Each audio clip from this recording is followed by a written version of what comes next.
It was a warm, quiet Sunday morning, August 4th, 2024, in the small town of Hoffman, North Carolina. A place where neighbors wave from porches, children play in driveways, and life moves just slow enough to breathe easy. Along McCoy Drive, there was the usual sound of summer: birdsong, laughter, and the familiar cry of a baby from the white-paneled Neely home. But no one, not a single neighbor, not a single soul, could have imagined what would happen by nightfall. At around 6:40 p.m., the peaceful street was shattered by the crack of gunfire. Multiple shots rang out in the air, a sound that didn't belong in this neighborhood. Within minutes, police cruisers swarmed the quiet cul-de-sac. Blue and red lights flickered against mailboxes and parked cars. Officers moved, quickly drawn to the modest home where the baby's cries had once been a comforting rhythm. Inside the master bedroom of the Neely home, a horror waited, one that would change 3 young lives forever. Kenesha Nealy, just 34 years old, was found unresponsive, a mother, a believer in redemption, a woman who never stopped fighting for love. Beside her, the body of her husband, 46-year-old Sheldon Moses Neely, the man she had once believed she could save. Their infant daughter, baby Kamari, just weeks old, was miraculously unharmed, still lying in her crib. But the most haunting detail: Kenesha's 2 older daughters, Aaliyah and Jayla, had been in the house. They had managed to escape during the chaos, running to a neighbor's door in a panic, leaving behind the only home they knew and the mother who had tried so desperately to keep it all together. This wasn't a robbery gone wrong. It wasn't a break-in. There was no unknown intruder. This was the end of a love story, one that began behind prison walls, one built on promises of change, of faith, of hope, one that many had warned her not to believe in. But Kenesha did believe in second chances, in the power of forgiveness, in transformation, and it cost her everything. To those on the outside, Kenesha was the woman who lit up a room with her smile, a hard-working single mother who built a life for her girls with nothing but grit and grace. To her friends, she was the strong one, the helper, the listener, the forgiver. On social media, she was a symbol of love, redemption, and resilience. A woman who saw the good in people, even when others couldn't.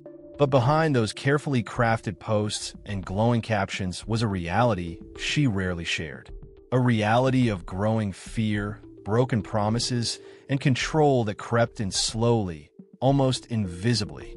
And now, her daughters are left with the fragments of a life that unraveled before their eyes. A life that began with hope and ended with a silence that still lingers in the halls of that home on McCoy Drive. As we begin to unfold this story, we must ask a question that has haunted so many.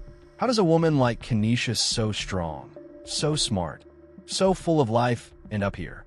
The answer lies in what came before, in the warning signs missed, in the faith placed in someone unworthy of it, in a story so common, yet so often untold.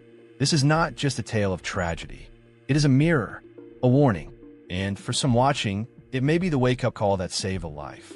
Before the headlines, before the tragedy, and long before the blue lights flashed across her lawn, Kenesha Miranda Neely was a woman most would describe with a single word: light.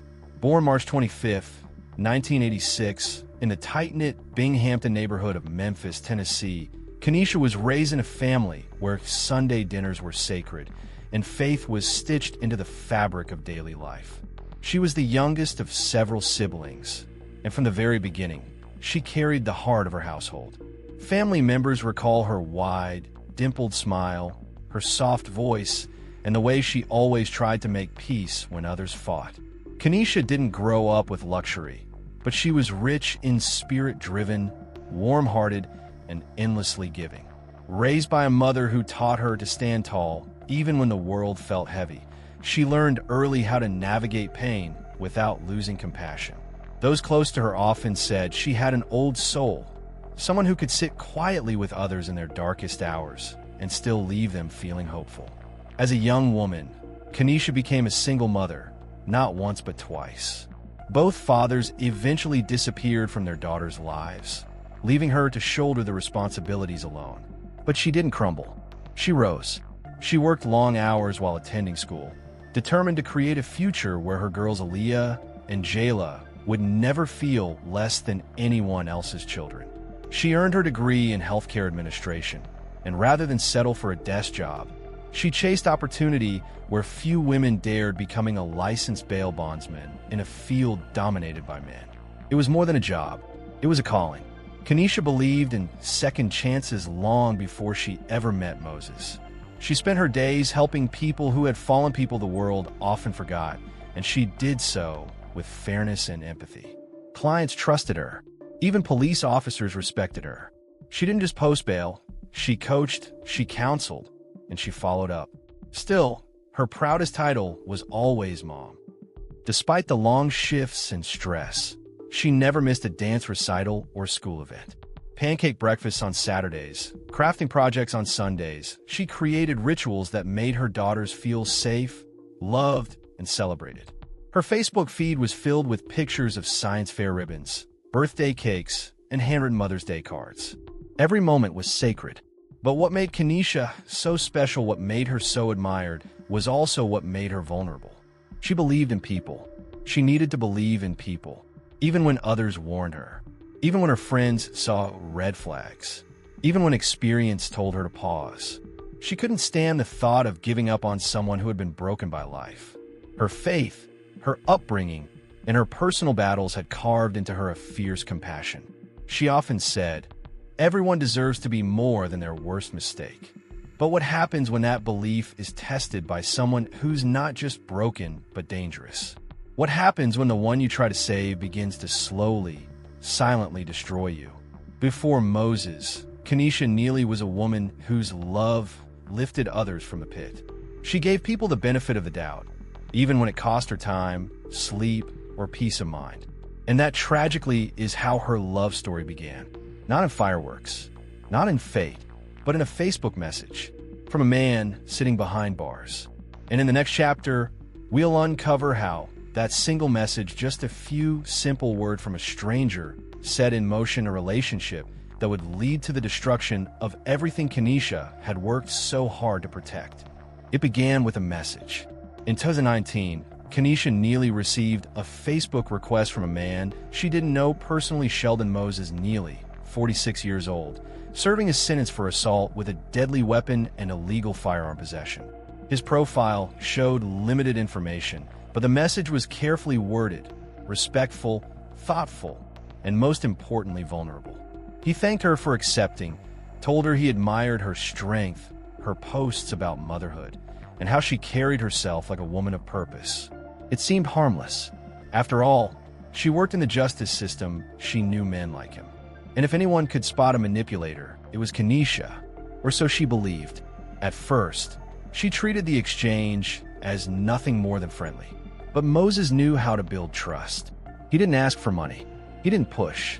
Instead, he shared stories of his past, how prison had changed him, how he had turned to God, how he just wanted to be a better man.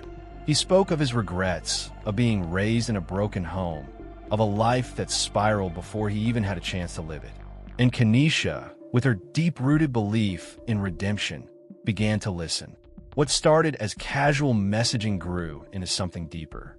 Daily calls, handwritten letters, scheduled visits. Kenesha would drive hours to sit in prison visitation rooms, sometimes even bringing her daughters along. She shared photos, told him stories about her life, and began to believe that she wasn't just helping him, she was part of his rebirth. To her friends, it was shocking. Moses had a long and violent criminal history, stretching back to the early 1990s. Charges included property damage, drug possession, resisting arrest, and assault. He wasn't a man with one bad mistake. He was a man whose life had followed a pattern of destruction. But Kenesha insisted he had changed. She spoke about the programs he was completing, the Bible studies he led, the letters filled with scripture and affirmation. Her social media, once filled with photos of her daughters and family outings, began to reflect a new chapter, one of transformation. She referred to Moses as her king, and their relationship as a testimony to grace. The posts were filled with hope. "When God writes your love story," she wrote in one caption, "the past doesn't matter. Only the heart." What she didn't see or chose not to see was that Moses was studying her just as carefully. He mirrored her dreams, echoed her values, and promised her the one thing she had always wanted: a complete family. He told her he would be the father figure her daughters never had, that they would go to church together, start a business, build a home, grow old. Every word felt like an answer to a silent prayer she'd whispered during her hardest nights. And when he proposed marriage while still incarcerated, she said yes. On December 17, 2021, inside the prison visitation room, Kenesha married Sheldon Moses Neely. She wore a simple white dress.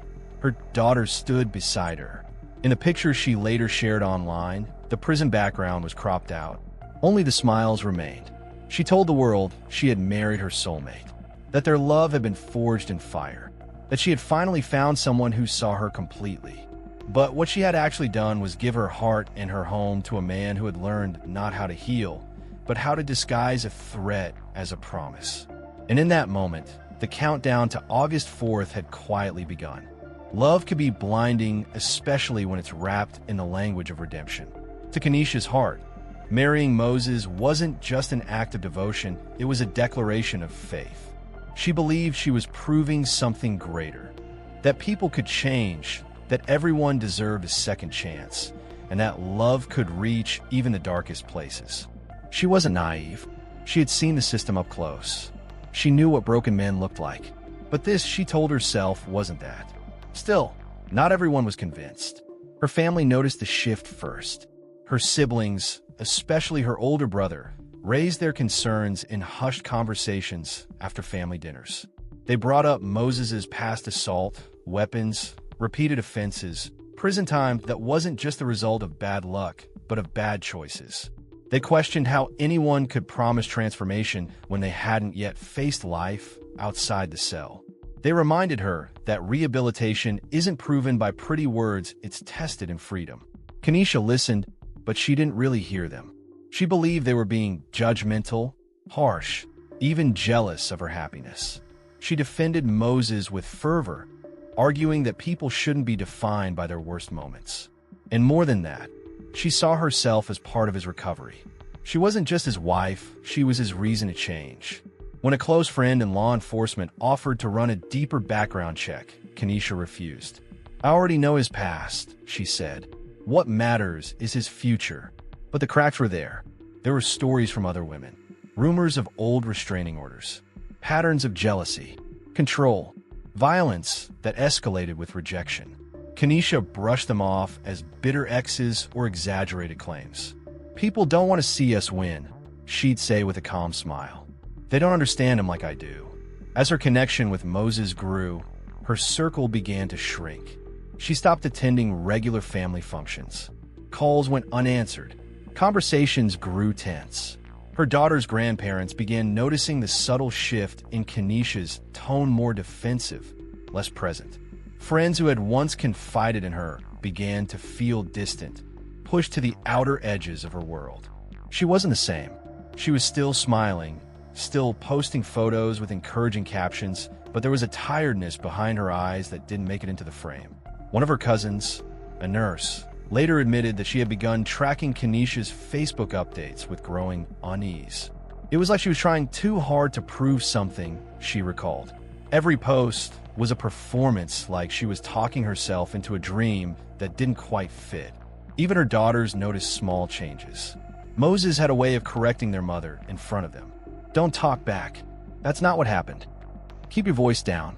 It was subtle at first, just tone, just glances, just the beginning of something no one could quite name. But children are often the first to sense when a home stops feeling safe. Yet every warning, every piece of advice was met with the same firm reply: "You don't know him like I do." What her loved ones didn't know was that Moses had already begun to isolate her emotionally, socially, and mentally.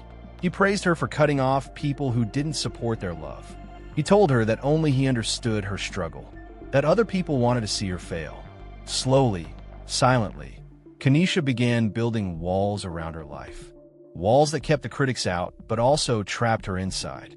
By the time her family realized how far she'd gone, She wasn't just protecting Moses, she was protecting the illusion. And the deeper she went, the more dangerous it became to turn back. She had staked everything on his redemption. But true redemption, requires change. And what Kenesha couldn't see was that Moses hadn't changed at all. He had simply learned to hide the monster beneath a softer voice. There was no music, no bouquet toss, no honeymoon suite, just a plain white dress, worn with grace, and a tired visitation room deep inside prison walls. December 17th, 2021. Kenesha Nealy stood under the dull glow of fluorescent lights and said, "I do," to a man in state-issued khakis. There were no friends from church, no flower girls, no aisle to walk down. Her two daughters were there, standing off to the side, young and unsure, watching their mother promise forever to a man who had never known freedom for longer than a few years at a time. Still, Kenesha beamed. She later posted the photos, online tight-cropped pictures that removed the institutional background. Just her smile, his eyes, their hands intertwined. The caption read like poetry, "Love grows even behind walls. God isn't done with us yet." Her timeline transformed into a countdown, Moses' release date circled in red, dreams scribbled out loud for the world to read. There were mentions of a honeymoon in Atlantic City, plans for a new house, talk of starting a bail bonds business together.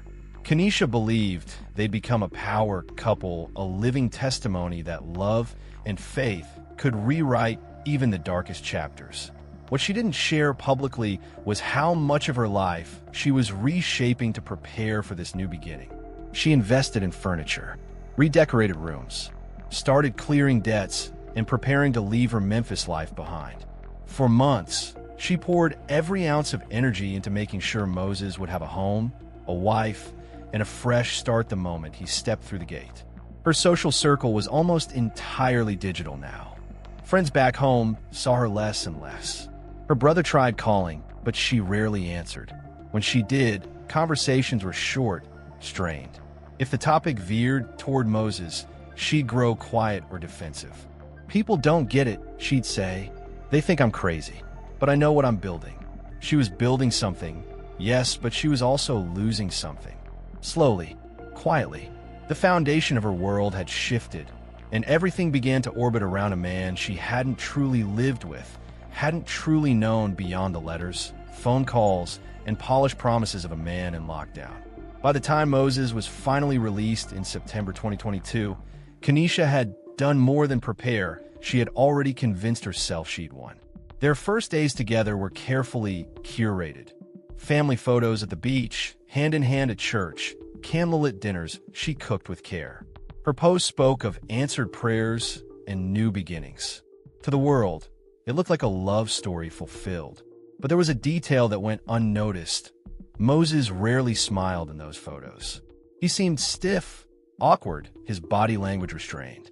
He looked more like a man adjusting to a new set of rules than one celebrating freedom. Behind closed doors, the cracks had already begun to show. He struggled to do simple things, navigate crowds, run errands, keep his temper in check. He didn't want to work, avoided structure, and snapped at small inconveniences. When the girls were too loud, his voice boomed over theirs. When Kenesha made suggestions, he interpreted them as challenges. Still, she smoothed over every edge, covered every bruise with makeup, every doubt with scripture. She told herself it was just an adjustment period. That love required patience. That maybe, just maybe, the man she met behind bars would return once he felt safe again. But the man she had welcomed into her life had never been transformed. He had only been contained. And now he was home. In the early months of 2023, Kenesha Nealy did something few expected. She packed up her entire life and left Memphis, Tennessee behind. The city that raised her, the streets where she built her business, the community that had supported her as a single mother for over a decade gone. She moved her family to Hoffman, North Carolina, a place she had no roots, no history, and no real support system. To outsiders, it seemed spontaneous. To those closest to her, it was troubling. But for Kenesha, it was part of the plan. A new city meant a clean slate, a fresh start with Moses. Far from the skeptical eyes and persistent warnings of family, and old friends. She believed the move would help them build a life without interference, no judgment, no whispers, no second-guessing her choices. She shared pictures of their new home online, a modest single-story house on McCoy Drive. The lawn was neatly trimmed, the porch newly painted.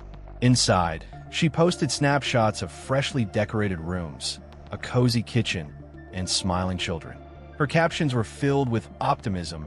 "Our forever begins here," she wrote under a photo of the girls on the front steps. But underneath the carefully filtered images was a different reality. Hoffman was quiet, but that silence only served to amplify the tension growing inside the Neely home. Without the familiar routines of her Memphis life, without the daily work, her clients, her church family, Kenesha had unknowingly isolated herself. And Moses thrived in isolation. He didn't like meeting neighbors. He didn't attend community events. He dismissed the idea of finding work, calling it a system trap. He claimed he needed time to adjust, to decompress. But what he really did was disconnect from the family, from responsibility, from reality. He began staying up late, sleeping all day. He complained constantly about the noise, about the girls, about the neighborhood, about not having peace. Kenesha would make excuses for him. "He's just getting used to freedom," she'd tell the girls. "It's hard when you've been locked away for so long." But the girls saw what she didn't, or perhaps what she refused to admit. He was short-tempered, controlling, easily angered. Simple questions from her daughters were met with irritation. Suggestions from Kenesha were met with silence or aggression. He rarely helped with chores. When she asked him to participate in the girls' school activities, he declined. When she brought up job applications, he accused her of pushing him too hard. There was no more honeymoon, just survival. And yet, Kenesha continued to hold on. She wanted the dream so badly to have a full family, a husband, a new life, that she endured the unraveling quietly. Her online posts remained upbeat. She shared photos of family dinners, movie nights, even romantic quotes about growth and love. But behind those images was a woman bending herself to keep a vision alive. Friends who followed her from back home noticed the shift. Her eyes looked tired. The warmth in her smile had cooled. A childhood friend messaged her privately, saying, "If you ever need anything at all, I'm here." Kenesha never replied. The distance from Memphis wasn't just geographical. It was emotional, psychological, a buffer between her and anyone who might have pulled her out of the spiral. And that's exactly how Moses wanted it. With each passing week, her world grew smaller. Her daughters, once so full of laughter and movement, began retreating into their rooms. They whispered to each other behind closed doors. They started avoiding him. They started watching their mother more closely, sensing what she was trying to hide. What was supposed to be a fresh start had become a trap with no exits.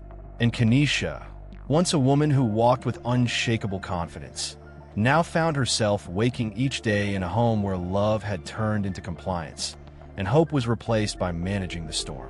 It didn't happen overnight. The shift was too slow to scream, too steady to notice all at once. But over time, the man Kenesha had once called her redeemer, her protector, her miracle began showing his true face. And it wasn't the face she saw in love letters or filtered photographs. It was colder, hardened, and deeply, dangerously familiar to those who knew his past. At first, it was the small signs. Moses didn't want to help around the house. Not with chores, not with the girls, not with errands. He refused to attend school events, never picked up groceries, never initiated anything that resembled partnership. When Kenesha asked for help, just small things like fixing a drawer or cleaning up after dinner, he'd sigh heavily, mutter under his breath, or walk away altogether. Kenesha, still determined to make things work, brushed it off. "He's adjusting," she told herself. Prison changes people, but the tone changed next. Conversations that once felt light and intimate became tense and one-sided. He began questioning her decisions, how she spent money, how she raised her daughters, even how she spoke to him. He didn't shout "not yet." Instead, he used silence, cold stares, passive aggression that stung deeper than any slap. He'd go days barely speaking, And when he did speak, it was sharp, clipped, filled with suspicion. He began controlling her routine. He wanted to know where she was at all times. He monitored her phone, questioned her calls, demanded to know who was liking her Facebook posts. He didn't want her going out without him. If she dressed too nicely for church or errands, he'd make a comment just enough to make her second-guess her own reflection. The more she gave, the more he took. He started hoarding food in the bedroom, claimed it was out of habit from prison, but it created a line in the home, his space and theirs. He began shutting himself off from the girls, locking doors, watching them with a gaze that made them uncomfortable. The easy laughter they once shared with their mother grew scarce. They whispered to her about how different he felt, how angry, how distant. Kenesha, torn between protecting her daughters and defending her marriage, stood in the middle alone. She worked harder to hold the family together. She cooked his favorite meals, cleaned around his moods, tried to rekindle what they had in letters and promises. But what she didn't realize was that those words were never real. They were bait. And now, the trap had snapped shut. Neighbors began noticing too. Arguments behind closed windows. Sudden bursts of yelling. The sounds of doors slamming late at night. One neighbor recalled seeing Kenesha sitting in her car one evening, parked in the driveway, staring at the steering wheel for nearly 20 minutes before going inside. She looked like she was gearing up for battle, the neighbor later said. Like walking through that door required armor. Still, her social media told a different story. Smiling photos of dinner plates, grateful wife captions, filtered selfies with Moses in the background. She kept the image alive, even as it crumbled behind the scenes. Because the moment she admitted it was failing, she would have to confront the truth that she had invited a man into her life who was not healing, but hiding. And what hid beneath was no longer interested in pretending. By spring of 2023, the mask had fully slipped. Moses was no longer shy about his anger. He raised his voice during arguments. He pounded walls. He stormed through rooms like a man possessed. Any challenge, even minor disagreements about bills or parenting, was met with rage. His control was no longer subtle, it was escalating. And Kenesha, exhausted, isolated, and now fully entangled, was running out of space to breathe. But she still had one reason to keep hoping. A new life had just begun to grow inside her. By the winter of 2023, the atmosphere inside the Neely household had become suffocating. Kenesha, once so full of purpose in life, now walked her own home like it was unfamiliar ground, careful where she stepped, cautious with every word. Her daughters could see it. The tension, the fear, the weight their mother carried. It hung in the air like a storm that never passed. Moses's behavior had deteriorated beyond frustration or emotional withdrawal. He was now actively hostile, especially when questioned about money, about responsibilities, about his failure to seek employment. His responses weren't loud, not always, but they were menacing. Slamming doors, standing too close, staring in silence, cracking his knuckles while she spoke. And then came a night it all shattered. It was mid-December, cold outside, but boiling inside the house. Moses had been drinking something he did more frequently now. What started as a simple conversation about expenses turned into a violent outburst. His voice rose, his fists clenched. The girls, startled, ran to their rooms. Kenesha stood her ground, tried to calm him, but his anger erupted.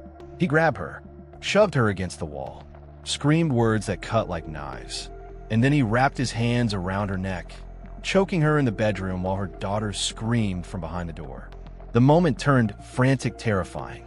But Kenesha, fighting for her life, did something unexpected. She broke free. She reached the drawer. She pulled out the handgun she had once bought for protection, and she fired. A single shot into his leg. The bullet tore through flesh and brought him down, but not fatally. The police arrived minutes later. They found Kenesha bruised, breathless, shaking. Her daughters clung to each other. The house, once filled with curated smiles and hopeful captions, was now filled with evidence of pain, of trauma, of truth that could no longer be hidden. Moses was arrested on the spot. Neighbors assumed the nightmare was over, that justice would be served, that Kenesha, finally, would be free from the grip of a man whose violence had now spilled into full view. The community braced for a long trial. The girls' school counselors prepared to support them. Friends from Memphis reached out again, hoping this would be the turning point. But within days, the unthinkable happened. Kenesha posted his bond, just $3,000. And he was back in the same house, back in the same bed, back with the woman he had just assaulted and the daughters who had watched it all unfold. Her social media returned to its performance-soft posts, warm tones, photos that erased the bruises and screams. She told herself and the world that they were moving forward, that it had been a mistake, that love still had a chance. Then she made another announcement. She was pregnant. Again. For her, it was a sign, proof that their love could survive even the worst. That what they had wasn't broken, just bruised. She called the baby a blessing, a second chance at building the family she had always dreamed of. But to those watching from the outside, it was something else entirely. It was a warning that the cycle hadn't ended, that it had only gotten deeper.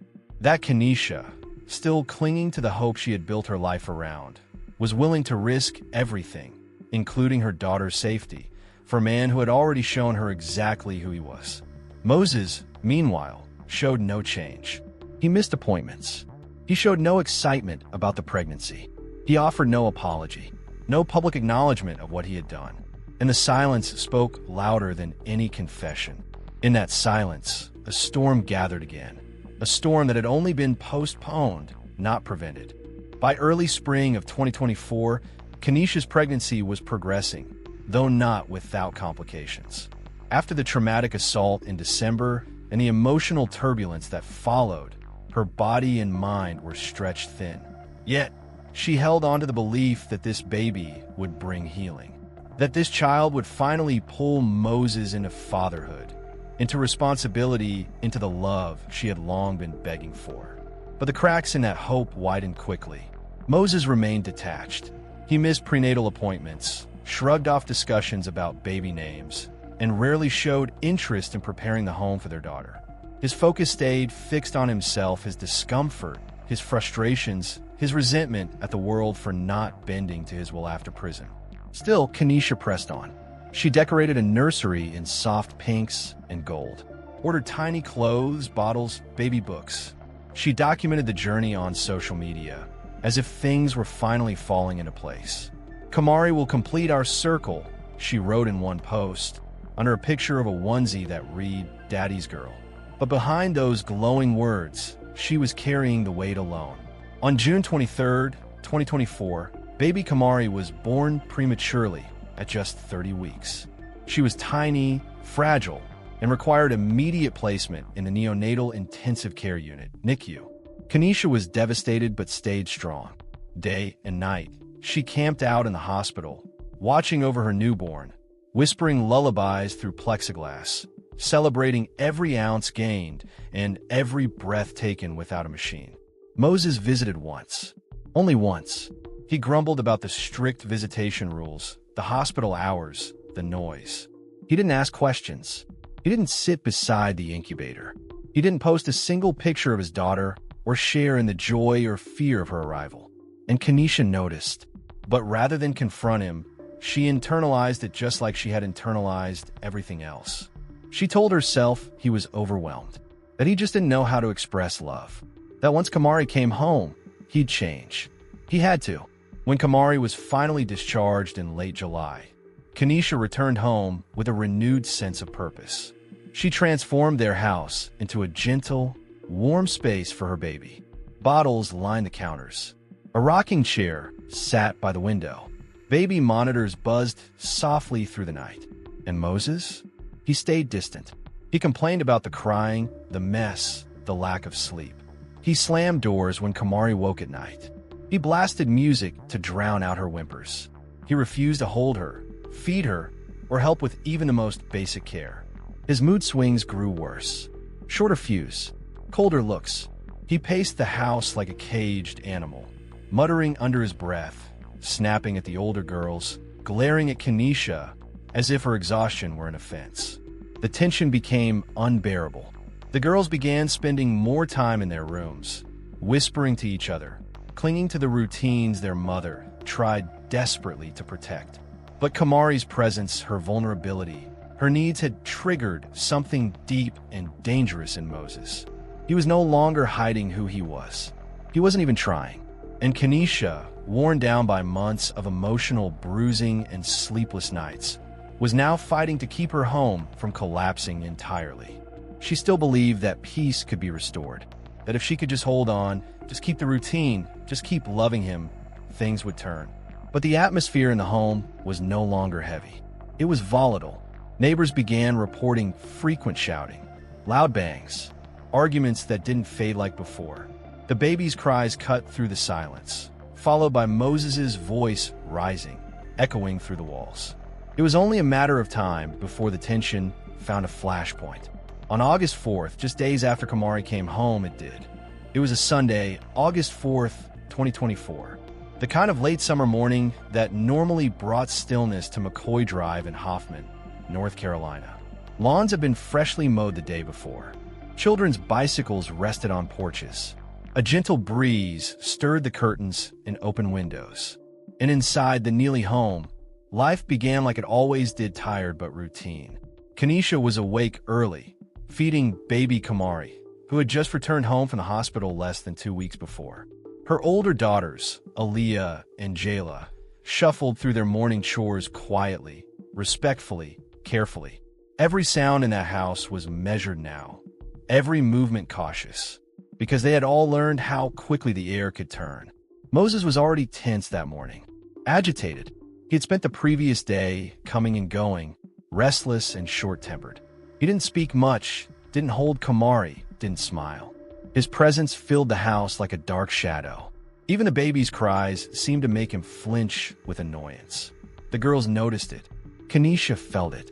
Still, she moved through the day with quiet determination, feeding her infant, checking on the older girls, tidying up the house. She posted one last photo to social media that morning. Kamari in her crib, swaddled, eyes wide and alert. The caption read simply, "Her first real smile this morning." There were no signs of fear in that post. No trace of a storm that had been building behind closed doors for months. But in the Neely home, the tension was unbearable. By late morning, the argument began. Neighbors later said they heard raised voices, Moses's voice first, loud and sharp, followed by Kenesha's, calmer but firm. It started in the living room, then moved to the bedroom. Doors slammed. The sound of footsteps echoed like warning shots through the house. Aaliyah and Jayla, now old enough to understand the danger, took Kamari from her crib and waited quietly in their shared room, a ritual they had learned all too well. Then came the shouts. Moses was accusing Kenesha of betrayal, of not supporting him, of caring more about the baby than about him. She tried to reason with him, told him to calm down, reminded him the girls could hear. But it only fueled the fire. And then, gunshots. 3, in rapid succession. A scream, then silence. The girls ran. They grabbed Kamari and bolted out the door, barefoot and breathless, pounding on the neighbor's front door until someone opened it. They said their mother was hurt, that their stepfather had a gun, that something terrible had just happened. When police arrived minutes later, the house was eerily still. No cries, no movement, just the sound of an oscillating fan blowing in the hallway. Officers entered with weapons drawn and found the bedroom door ajar. Inside, Kenesha Nealy lay lifeless. A woman who had survived so much single motherhood, hardship, heartbreak had now fallen in the one place she fought so hard to keep safe, her home. Moses lay nearby, also deceased, the gun still warm beside him. Whether it was murder-suicide or an argument that escalated beyond control, one truth was clear: the story had ended in blood. Baby Kamari, cradled safely in her sister's arms, was unharmed. But she would never know her mother, never hear her voice, feel her hugs, or learn firsthand the depth of love Kenesha carried for her children. The news spread quickly through Hoffman, then to Memphis. A woman beloved by her community, celebrated for her compassion and strength, had become yet another name added to the growing list of women lost to domestic violence. And as investigators cleared the scene, as tape was strung across the front porch, As neighbors whispered in disbelief, a deeper silence settled over McCoy Drive. Not just the silence of death, but the silence of a warning ignored, a heart overextended, and a faith in redemption that was never returned. The news of Kenesha Nealy's death rippled far beyond the quiet neighborhood of McCoy Drive. It struck like lightning through Memphis, where her story began, where she grew up, where she raised her daughters, where people knew her not as a victim of domestic violence, but as a woman who showed up for others, even when she had nothing left to give. In the days following the tragedy, tributes poured in. Former clients, friends, church members, and even people she had once helped post bail for wrote messages filled with heartbreak and disbelief. They remembered the woman who stayed after court hearings just to offer encouragement, who dropped off groceries at struggling clients' homes, who never missed a school recital, who brought homemade banana pudding to Sunday potlucks. Kenesha wasn't just liked, she was deeply loved. Her funeral was held on August 13th, 2024, at the Hoffman Recreational Complex because no local church could hold the crowd expected to come. They arrived from all over Memphis, Charlotte, Raleigh. The parking lot overflowed. Inside, hundreds of mourners sat shoulder to shoulder, many of them wiping away silent tears as her photos flashed across the screen. Kenesha holding her daughters, Kenesha laughing with friends, Kenesha standing proudly in her bail bonds uniform. The image of her in that simple white dress from her prison wedding was noticeably absent. Her brother delivered the eulogy. His voice cracked as he spoke of the little sister who used to sneak out of her room to console him after arguments with her father. He told stories of Kenesha's fierce independence, her grit, her refusal to let pain harden her spirit. She believed love could heal everything, he said, and I wish the world had given her the kind of love she gave so freely. In the front row sat Aaliyah and Jayla, dressed in black, holding tightly to each other. Their faces, pale with grief, stared ahead as if trying to make sense of a world that had just shifted beneath their feet. Their baby sister, Kamari, slept in a family member's arms, oblivious to the loss that would shape her life in ways words never could. After the service, there was a candlelight vigil back in Memphis. The community she once served organized a walk in her honor, not just to mourn, but to make noise. To talk about the red flags, the silence, the stigma. To honor the mother, daughter, and friend who gave so much of herself in the name of love and belief in change. What grew out of Kenesha's tragedy was not just sorrow, but action. A local nonprofit launched the Kenesha Nealy Foundation, dedicated to supporting single mothers in abusive relationships, offering transitional housing, legal aid, therapy, and crisis counseling. Her story sparked conversations in churches, schools, and community centers. Law enforcement officers in both Tennessee and North Carolina began hosting domestic violence awareness workshops, using Kenesha's story as a case study for how deeply manipulation and control can hide in plain sight. Her daughters, now in the care of relatives, began trauma counseling. Aaliyah, the eldest, started journaling, trying to put into words the feelings she couldn't yet say aloud. Jayla asked once if she would ever forget her mother's voice. The answer came in the stories, in the videos, in the framed pictures placed in their new bedrooms. As for Kamari, she would grow up hearing tales of a mother she never got to know firsthand. But those stories would be filled with truth, not just about Kenesha's pain, but about her strength, her sacrifice, her endless capacity for love. Because Kenesha Nealy's life cannot and will not be defined by the man who took it. It will be remembered by the daughter she raised, the people she uplifted, and the community she inspired to finally say, enough is enough. If you're watching this, you already know this isn't just a story about one woman. It's a story about thousands. Women who believed love could conquer violence. Women who gave chances to men who only gave harm in return. Women who stayed, hoping things would get better. Women who didn't survive. Kenesha Nealy's story is not rare. That's what makes it terrifying. She did everything so many women are taught to do. She loved deeply. She forgave freely. She gave second chances. She hoped against hope that her love could fix what someone else refused to face. She was not weak. She was not naive. She was strong, generous, faithful, and still, it wasn't enough to stop the violence that had already taken root long before she ever opened that first message. Because abusers don't always come with raised fists and screaming voices. They come wearing promises. They come with "I've changed." They come with "I just need one more chance." They come with charm, with vulnerability, with stories crafted to soften you until they no longer need to pretend. And by then, it's too late. Kenesha's story isn't just a tragedy. It's a roadmap of warning signs that too many women ignore because they're wrapped in love and loyalty. Isolation from family and friends. Quick and intense emotional bonding. Controlling behavior disguised as protection. Jealousy framed as devotion. Promises of change without proof. Escalating anger. Emotional manipulation. And most dangerously, silence, because silence is where control grows. If any part of Kenesha's story feels familiar, if something in your gut whispers, "This could be me," don't ignore it. You are not overreacting. You are not being dramatic.